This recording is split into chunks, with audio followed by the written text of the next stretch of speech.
The trench smelled of earth, blood, and gunpowder, the thick, lingering scent of a war that had blurred the line between night and day.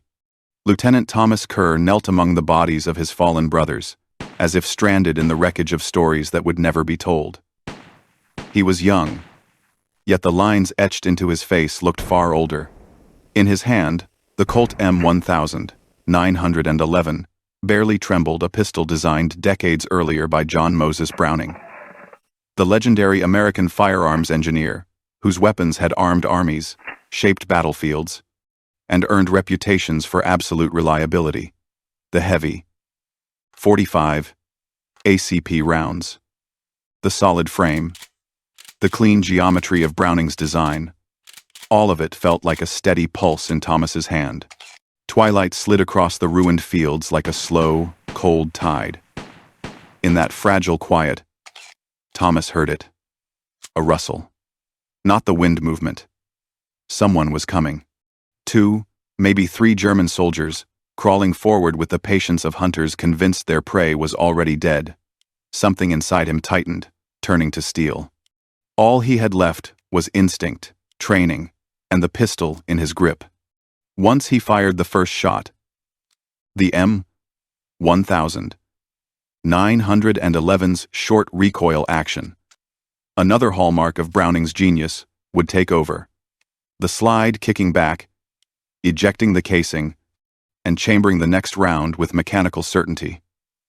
He only had to steady his breathing and aim. The first German raised his head above the lip of the trench. Thomas fired the shot, ripping open the darkness as if tearing a seam through the night itself. Another soldier lurched upright, but Thomas already had the front sight pinned on him.